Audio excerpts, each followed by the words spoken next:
सुंदरवन नाम के जंगल में सोनू नाम का एक कबूतर अपनी पत्नी टूनी के साथ रहता था।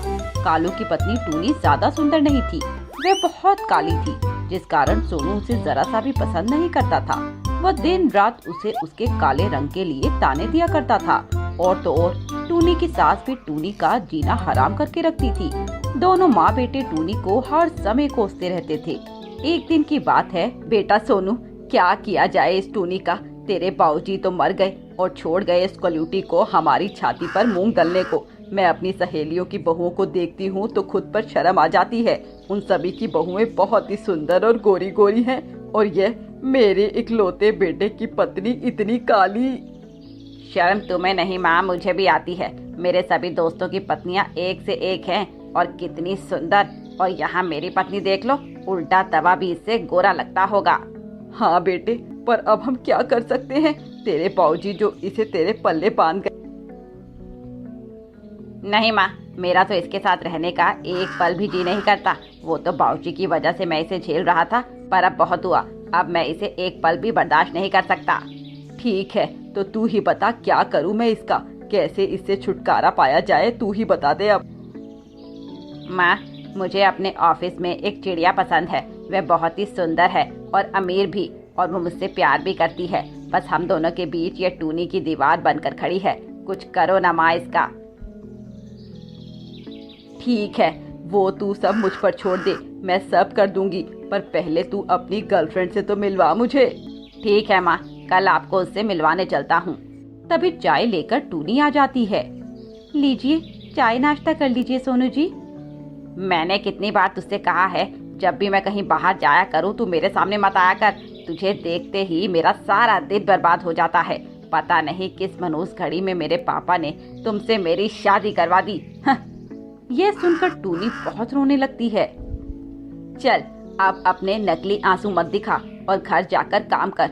वैसे भी तू किसी काम की नहीं, दिन भर बिस्तर ही तो तोड़ती रहती है। टूनी के लिए ये कोई आम बात नहीं थी, यह तो उसके साथ हमेशा ही होता रहता था। सोनू और गौरी कभी भी उससे प्यार से बात नहीं करते थे, हमेशा उसे ताने मारते रहते। अगले दिन सोनू अपनी प्रेमिका लूसी को लेकर एक रेस्टोरेंट में चला जाता है और वहीं अपनी माँ को बुला लेता है। नमस्ते माँ जी, कैसी हैं आप? मैं तो ठीक हूँ बेटी, तू कैसी है? माँ बाबा सब ठीक है ना तुम्हारे? हाँ आंटी, सब ठीक है। आपको देखकर मैं आज बहुत खुश हूँ। मैं हमेशा सोनू जी से यही कहती रहती थी कि माँ जी से मिलवा दो, पर इन्होंने मुझे आपसे कभी मिलवाया ही नहीं। हाँ बेटी, वो इसीलिए क्योंकि मैं काम में बहुत व्यस्त रहती हूँ ना, समय ही नहीं मिल पाता, और ऊपर से वो टूनी दिमाग खराब करके रखती है मेरा।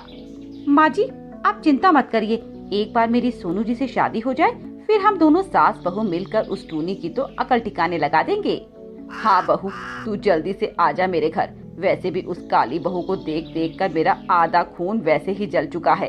तू आएगी तो आंखों को थोड़ी राहत मिलेगी। उधर टूनी को इस बात का पता नहीं था, वो अपने पति को अच्छा मानती थी। कुछ दिनों बाद टूनी गर्भवती हो जाती है। ये अब और एक नई मुसीबत। मैं तो सोच रही थी कि इसे कैसे निकालूं, अब ये नई मुसीबत आ गई। माँ, उसके पेट में मेरा ही बच्चा है। अगर उससे हमें बेटा मिल जाता है तो हम उसे रख लेंगे, और अगर लड़की हो गई तो उसी के साथ इसे बाहर निकाल देंगे। शाबाश मेरे बेटे, यह करी ना तूने 100% की बात। वैसे तू ये बता, तू मेरी नई बहू गौरी को कब लेकर आ रहा है? कल ही माँ, उसके माँ बाप राजी हो गए। हम दोनों कल ही शादी करके घर आ जाएंगे। तब तक तुम इसका सामान मेरे कमरे से निकाल देना। ठीक है मेरे बेटे, यह सब तो हो जाएगा, तू चिंता मत कर। गौरी टूनी को गर्भवती होने के बावजूद बहुत कष्ट देती है और घर की नौकरानी से भी बदतर उसकी हालत कर देती है। ए टूनी, अब अपना सोनू के कमरे से सामान निकाल, रसोई में रख ले सारा सामान। आज से वही तेरा कमरा है और मेरे बेटे के साथ मेरी प्यारी गौरी गौरी बहू रहेगी। तभी घर की बेल बजती है। जा जाकर गेट खोल, मेरा बेटा मेरी बहू को लेकर आया होगा। मैं उसके लिए आरती लेकर आती हूँ। टूनी जाकर गेट खोलती है तो देखती है कि सोनू उसकी सौतन लेकर आया हुआ था। हट परे, मेरे प्यारे बहू और बेटे को किसी की नजर न लगे, बुरी नजर वाले तेरा मुंह काला। गौरी ये टूनी की तरफ मुंह करके कहती है। अरे मेरी लाडली बहू, यहाँ क्यों खड़ी हो? घर के अंदर आओ ना। और हाँ, अपने कान के नीचे एक काला टीका लगा लो, कहीं किसी की नजर ना लग जाए। टूनी ये सब सुन रही थी कि तभी लूसी कहती है, सोनू जी, आपने तो कहा था कि आपकी पत्नी काली है, पर ये तो काली से भी ज्यादा काली है। जैसे कोयला होता है वैसे ही है इसका रंग। ए टूनी, चल मेरा सामान उठाकर मेरे कमरे में रख दे। वैसे भी पूरे दिन तू मुफ्त की रोटियां ही तो तोड़ती है। टूनी ये सब सुनकर रोने लगती है। उसकी आंखों से आंसू बहने लगते हैं। सोनू जी, आप मेरे साथ ऐसा कैसे कर सकते हैं? मेरे होते हुए आप दूसरी शादी कैसे कर सकते हैं? ये कानूनन जुर्म है। अच्छा, तो अब तू मुझे सिखाएगी कि क्या सही है क्या गलत? रुक, तुझे तो मैं अभी बताता हूँ। अगले दिन सोनू जल्दी काम पर चला जाता है और गौरी भी अपने सहेलियों से मिलने चली जाती है। बस बचते हैं टूनी और लूसी। लूसी टूनी से कहती है, ए टूनी, चल इधर आकर मेरे पैर दबा। मेरे पैरों में सुबह से बहुत दर्द हो रहा है। ठीक है, मैं तेल लेकर आती हूँ। टूनी तेल लेकर आती है और लूसी के पैरों की मालिश करती है। 1 घंटा उसके पैरों की मालिश करते हुए हो जाता है कि तभी लूसी कहती है, चल मेरे सर की चंपी कर दे, सर में बहुत तेज दर्द हो रहा है मेरा। पर लूसी जी, मुझे तो खाना भी बनाना है। वो लोग आएंगे तो खाना मांगेंगे। तू पहले मेरा काम कर, फिर खाना बनाना। यहाँ मेरा सर दर्द से फटा जा रहा है और तुझे खाना बनाने की पड़ी है। टूनी लूसी के सर की चंपी करने लगती है। तभी उससे गलती से उसके बाल जोर से दब जाते हैं। तो लूसी गुस्से से टूनी को कहती है, पागल वागल है क्या तू? तुझे रत्ती भर की अकल नहीं है? इतनी जोर से मेरे सारे बाल नोचती है। क्या चाहती है कि मैं गंजी हो जाऊं और तेरी तरह बदसूरत हो जाऊं ताकि सोनू जी मुझे छोड़ दे? हाँ। नहीं लूसी बहन, वो तो बस गलती से हो गया। आप बैठिए, मैं दोबारा से करती हूँ। अरे नारे बाबा, तेरा क्या पता, कहीं तू मेरे सारे बाल नोच दे। वैसे भी अंदर ही अंदर तू मुझसे जलती है। तभी सोनू और गौरी लौट कर आते हैं। ए टूनी, चल खाना लगा हमारे लिए। हाँ, बहुत जोरों की भूख लगी हुई है। पर माँ जी, मैंने तो अभी तक कुछ बनाया ही नहीं। बनाया नहीं तो सुबह से उठकर तू कर क्या रही है? वो लूसी जी ने कहा उनके पैरों में दर्द है, तो मैं उनके पैर दबाने लगी। यह सुनकर लूसी कहती है, आय हाय, कितना झूठ बोलती है तू टूनी।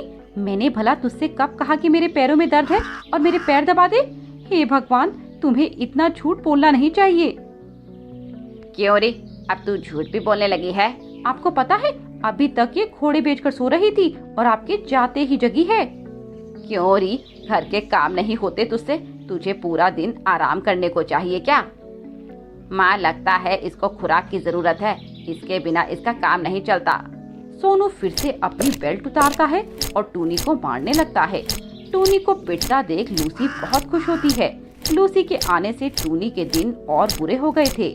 आए न आए दिन टूनी को किसी न किसी बात पर वे बेवजह पिटवाती रहती थी। जैसे ही 9 महीने बीत जाते हैं, टूनी को 2 जुड़वा बच्चियां होती। लड़की को देखकर गौरी और कालू की आत्मा मर जाती है और वह टूनी को उन नवजात बच्चों के साथ घर से निकाल देती है। निकल जा हमारे घर से, अब हमें तेरी कोई जरूरत नहीं है। पर माँ जी, मैं इन छोटी छोटी बच्चियों को लेकर कहाँ जाऊँ? कहीं भी जा, हमने इनका ठेका नहीं उठा रखा। वैसे भी तू अब हमारे लिए बोझ है, बोझ। हम तुझे पालेंगे या तेरी बेटियों को? टूनी उन दोनों के सामने बहुत हाथ पैर जोड़ती है, पर वे सभी टूनी को धक्के मार के घर से निकाल देते हैं। टूनी बेचारी उन दोनों बच्चियों को लेकर फुटपाथ पर रहने लगती है। ऐसे ही 20 साल बीत जाते हैं। टूनी की दोनों बेटियां अब अपने पैरों पर खड़ी हो जाती हैं और अपने लिए एक सुंदर सा घर भी बना लेती हैं। टूनी अब बहुत खुश रहती है।